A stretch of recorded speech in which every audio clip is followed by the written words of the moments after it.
की operation Suri.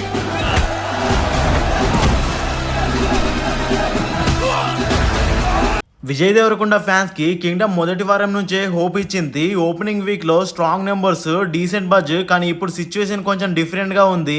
Opening spar తో వచ్చిన సినిమా ఇప్పుడు బాక్స్ ఆఫీస్ లో ఎలా పర్ఫామ్ చేస్తోందో, day 11 collections, version wise share, occupancy details, అలాగే మూవీ హిట్ అవ్వాలంటే ఎంత కలెక్ట్ చేయాలో ఫుల్ డీటెయిల్ గా ఈ వీడియోలో చెప్తాను. అంతకన్నా ముందు మన ఛానల్ కి ఎవరైనా కొత్తగా వస్తే సబ్స్క్రైబ్ చేయండి, అలాగే వీడియోకి లైక్ చేయడం మర్చిపోకండి. కింగ్డమ్ ఒక స్పై యాక్షన్ థ్రిల్లర్ గా చాలా ఎక్స్పెక్టేషన్స్ తో వచ్చింది. ఫస్ట్ డే నుంచి డీసెంట్ రన్ ఇచ్చి ఫస్ట్ వీక్ టోటల్ 47.35 కోట్ల డొమెస్టిక్ నెట్ వసూలు చేసింది. తెలుగు వర్షన్ లోను 43.7 కోట్లు, తమిళ వర్షన్ 3.65 కోట్లు కాంట్రిబ్యూట్ చేశాయి. మొదటి 7 రోజుల్లో బజ్ బాగానే ఉన్నా సెకండ్ వీక్ లో మూమెంటం స్లో అవ్వడం స్టార్ట్ అయింది. ఇప్పుడు డే 8 నుండి డే 11 వరకు ఒకసారి కలెక్షన్స్ చూస్తే గనక second Friday day 8 1 crore net previous days తో పోలిస్తే 16.67% drop. Saturday day 9 slight Boost 1.75 crores net అంటే 25% గ్రోత్ వచ్చింది. Sunday day 10 again small dip 0.95 crores.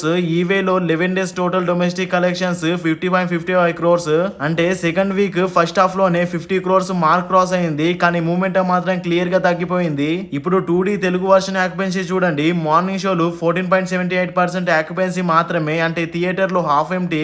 Afternoon jump అయి 22.90%, evening peak 23.61%, night shows slight drop to 21.23%. Overall గా average occupancy 20.63% మాత్రమే, అంటే buzz ఉన్నప్పటికీ audience foot fall చాలా తగ్గిపోయాయి. ఇక ఇప్పుడు ఈ సినిమా హిట్ అవ్వాలి అంటే ఎంత కలెక్ట్ చేయాలి? ట్రేడ్ రిపోర్ట్స్ ప్రకారం బడ్జెట్ 105 కోట్లు, అంటే వరల్డ్ వైడ్ గ్రాస్ అదే లెవెల్లో రావాలి, లేదా distributor share around 52.5 crores cross కావాలి. ఇప్పుడు డొమెస్టిక్ నెట్ 50.55 crore, కానీ వరల్డ్ వైడ్ గ్రాస్ ఇంకా ఆ స్టేజ్ కి రాలేదు. Overseas collections and coming days domestic run decide చేస్తాయి మూవీ స్టేటస్ ని. కింగ్డమ్ మొదట positive talk Vijay Deverakonda screen presence వల్ల క్యారీ అయింది, కానీ సెకండ్ వీక్ లో డ్రాప్ చూడగానే బాక్స్ ఆఫీస్ ప్రెజర్ స్టార్ట్ అయింది. Next 3-4 days crucial. Independence Day holiday run లో కలెక్షన్స్ పికప్ అయితే ఇంకా సేఫ్ జోన్ కి వెళ్లే ఛాన్స్ ఉంది, లేకపోతే డీసెంట్ గ్రాసెస్ గా సెటిల్ అవ్వాల్సి వస్తుంది. మీరు కింగ్డమ్ చూసారా? మూవీ ఎలా అనిపించింది? కలెక్షన్స్ రికవర్ అవుతాయా లేదా సెకండ్ వీక్ లో మరింత డ్రాప్ అవుతుందా? కామెంట్ సెక్షన్ లో చెప్పండి.